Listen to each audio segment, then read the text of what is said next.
emprendedoras, de los emprendedores. Como un emprendimiento.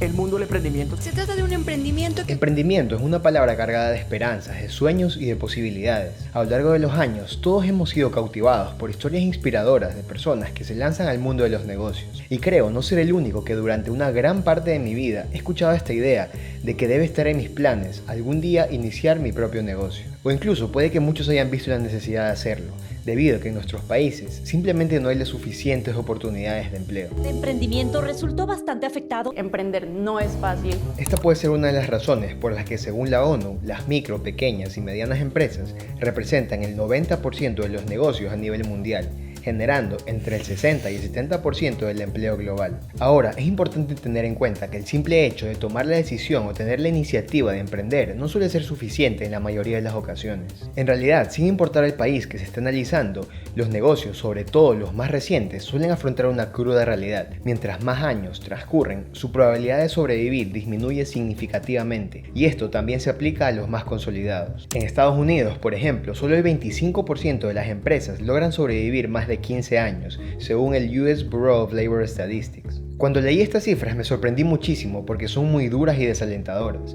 y me hice la pregunta de por qué tantos emprendimientos fracasan en el camino. Por eso, el video de hoy tiene un propósito claro: abordar un problema complejo y a menudo silencioso que nos afecta a muchos de nosotros. La gente tiende a ser optimista y confiada de que sus proyectos triunfarán, pero la realidad nos demuestra totalmente lo contrario. Mi nombre es Adrián y bienvenidos una vez más a Inversiones 101. Los hizo ganadores como el mejor emprendimiento 2021. Fue muy duro, representó el cierre de muchos emprendimientos. El emprendimiento es un sube y baja.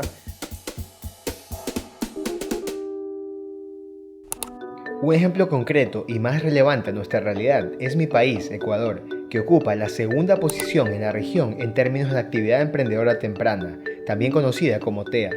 Esto incluye a todas las personas que están en proceso de iniciar un negocio o han comenzado uno que no ha superado los 42 meses.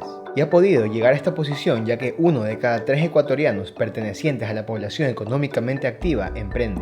Pero paradójicamente se encuentra en el primer lugar de los que más emprendimientos cierra con relación a su TEA, con cerca del 75% fracasando en su etapa inicial. Sin embargo, es importante destacar que la proporción de negocios que dejaron de funcionar es aún mayor en Chile, debido a que su actividad emprendedora temprana es ligeramente superior. Cuando se habla de emprendimientos hay que entender que esta disciplina no es una ciencia exacta como las matemáticas, la física o la química, ya que el arte de emprender va a depender mucho del comportamiento de los individuos. Hasta la actualidad, disciplinas como la economía suelen en promedio entender a las personas como seres racionales, sobre todo desde los economistas neoclásicos. Se nos suele definir como Homo economicus, siguiendo la teoría de la utilidad esperada. Esta supone que las personas son racionales y buscan maximizar su beneficio en todas sus decisiones económicas. Sin embargo, algunos críticos argumentan que esta definición es simplista y no refleja adecuadamente la complejidad del comportamiento humano. Este es el motivo por el cual, para analizar los factores del fracaso de los emprendimientos, es importante investigar y analizar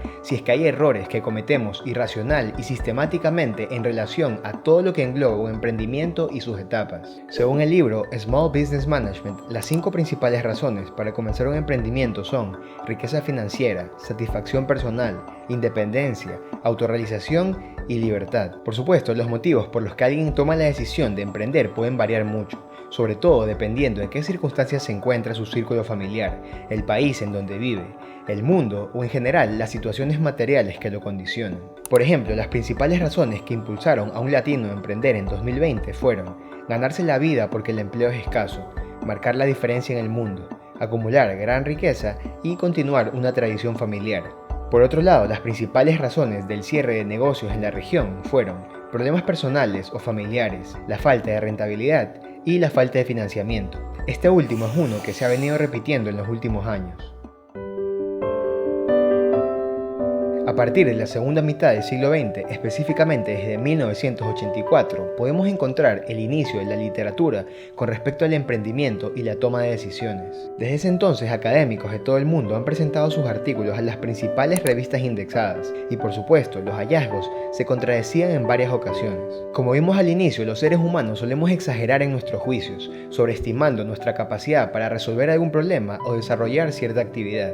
Por ejemplo, en 1981, el profesor Olle Svensson de la Universidad de Estocolmo llevó a cabo un estudio en donde encontró que el 88% de los estadounidenses y 77% de los suecos creían ser mejores conductores que el promedio. Es muy probable que muchas personas se crean de esta forma, ya que en general somos muy malos al responder preguntas complicadas, así como también al tomar decisiones complicadas. Solemos reemplazar ciertas preguntas para poder responderlas. Un buen ejemplo sería la pregunta original: ¿cuál es la probabilidad de éxito de mi negocio según un estudio de mercado? Pero la reemplazaríamos por una pregunta heurística que sería: ¿creo que mi negocio tendrá éxito? Si no hiciéramos este cambio inconsciente, probablemente nos quedaríamos estáticos y sin saber qué hacer frente a las complicaciones de la vida cotidiana. Claramente, la pregunta original implica un cálculo probabilístico bayesiano, mientras que la segunda no. Por supuesto, es muy útil cuando necesitamos decidir entre 5 sabores de helado, pero cuando se trata de decisiones más complejas e importantes como qué carrera universitaria escogeré o si debiese iniciar un emprendimiento, el panorama cambia y en estas ocasiones debemos aprender a pensar más despacio. Los emprendedores suelen enfocarse solamente en lo que pueden ver, es decir, en lo que piensan, recuerdan o creen tener aptitudes. De otra forma, deberían considerar la competencia del negocio, qué tan buenos administradores son y un sinnúmero de factores de mercado que son extremadamente difíciles de conseguir. Para responder a la pregunta sobre por qué algunos individuos emprenden y otros no, hay cada vez más investigaciones que sugieren que el exceso de confianza es un factor determinante. Y un problema que suele haber en la literatura es que mezclan 3 definiciones diferentes, cuando todas implican un efecto psicológico distinto. Este año se publicó un metaanálisis para analizar los 3 rasgos de exceso de confianza y cómo afectan al emprendimiento. Y ese estudio desglosó los 3 rasgos en primer lugar, sobreprecisión, que es la más común, y es cuando las personas piensan que saben más de lo que en verdad saben. En sobreestimación, que es cuando tienden a sobrevalorar sus habilidades o oportunidades o posibilidades de éxito. Y sobrepuntuación, que es la creencia de que uno se encuentra por encima de los demás en términos de habilidades o rendimiento. También es necesario definir las fases del emprendimiento, ya que cada una de ellas afecta de una forma diferente en el proceso. En primer lugar está la evaluación de oportunidades, que implica la identificación y valoración de posibilidades antes de iniciar el emprendimiento. Luego, la creación de la nueva empresa, que es la etapa de lanzamiento.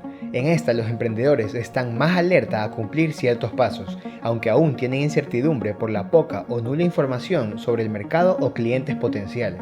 Y finalmente está la de innovación y rendimiento de la nueva empresa, que es una etapa en donde luego de iniciar el emprendimiento se buscará su continuidad en el tiempo. Es importante indicar que en todas estas se recopila información que ayuda a mejorar la toma de decisiones, pero mientras el negocio avanza y se vuelve más sostenible y rentable, se tiende a obtener más y mejor data. Para analizar cómo afecta el exceso de confianza en los emprendimientos, este estudio tomó en cuenta la teoría de la perspectiva de la información. Resulta que según esta teoría, los seres humanos tenemos 2 formas de procesar el conocimiento, una de manera intuitiva o automática denominada Sistema 1 y otra de forma lógica o analítica denominada Sistema 2. Dado que somos muy malos para obtener, interpretar y almacenar información, es que solemos actuar rápido. Algunos académicos consideran esta cualidad como positiva, ya que por lo general los negocios presentan acontecimientos repentinos en donde es necesario actuar con rapidez, pero otros argumentan que se vuelve negativo tomando en cuenta nuestro sistema de procesamiento de información. Los autores del estudio concluyeron que los 3 tipos de exceso de confianza están positivamente correlacionados con la creación de un negocio. Es decir, si un individuo cuenta con cualquiera de estos rasgos de personalidad,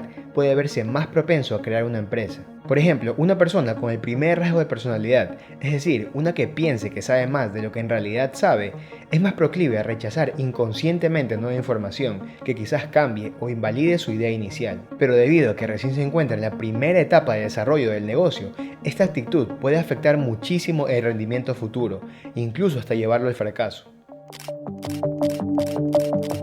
Tal y como se ha mencionado anteriormente, los humanos tendemos al error, pero se ha visto en estudios que adquirir conocimiento sobre finanzas puede reducir la probabilidad de cometer fallos económicos. En 2020, Chadwani y colegas se preguntaron qué tan relacionada está la educación financiera con la fragilidad económica, la cual se definió como la capacidad para comprender los conceptos financieros básicos y tomar decisiones financieras prudentes. Y aunque la pregunta planteada se basa en consumidores, nos muestra indicios interesantes de una relación positiva entre mayor educación y menores errores en cuanto a las finanzas. El estudio encontró que los más educados financieramente eran 1.9% menos probables de tener problemas económicos. Por otro lado, el género también ha sido un punto importante con respecto al fracaso en los emprendimientos.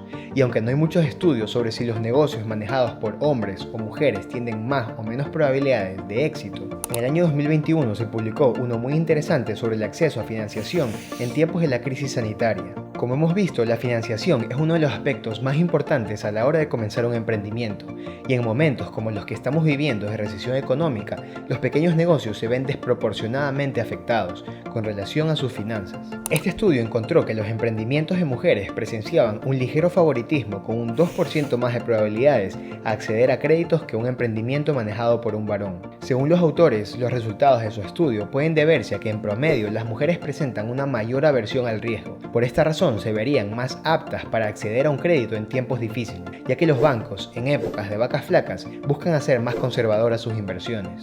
Los resultados concuerdan con otro estudio que encontró que los líderes más optimistas asumían riesgos excesivos y se endeudaban antes de encontrar la rentabilidad del negocio. En resumen, emprender es una actividad impulsada por diversas razones, siendo la falta de empleo la más representativa de la región. Desafortunadamente, la tasa de éxito es baja en la mayoría de los casos, y estudios demuestran que el exceso de confianza, la falta de financiación y en ocasiones la influencia del género pueden tener un impacto negativo tanto en el inicio de un nuevo negocio como en su sostenibilidad. Es crucial reconocer que nuestras decisiones a menudo están basadas en sentimientos que luego los justificamos racionalmente, lo que se conoce como la racionalización de las decisiones, llevándonos a actuar de manera impulsiva. La clave para reducir este error radica en colaborar con personas menos confiadas, que tengan una visión diferente del negocio y valoren los datos. De esta manera se puede equilibrar la toma de decisiones al considerar distintas perspectivas. Desde mi perspectiva y basándome en la literatura disponible, podría ser beneficioso implementar una exoneración tributaria progresiva que considere el perfil del emprendedor. Esto libraría la carga financiera inicial y proporcionaría un estímulo adicional para aquellos que dan sus primeros pasos en el mundo empresarial. Pero más allá de todo esto, la lección más importante que debemos extraer de estos estudios es que muchos emprendimientos fracasan debido a nuestra tendencia a confiar ciegamente en nuestras ideas. Para evitar esto, es fundamental realizar un análisis exhaustivo basándonos en la máxima cantidad de datos disponibles. Si durante el proceso de investigación nos damos cuenta de que nuestra idea carece de buenos indicadores de éxito, debemos aceptarlo y reconocer que está bien, que esto forma parte del proceso emprendedor. Y es posible que en un futuro encontremos una mejor idea que valga la pena desarrollar en un nuevo proyecto. Por lo tanto, es fundamental mantener una mentalidad abierta y estar dispuestos a aprender de las circunstancias, incluso si esto implica abandonar una idea inicial. Muy buenas noches.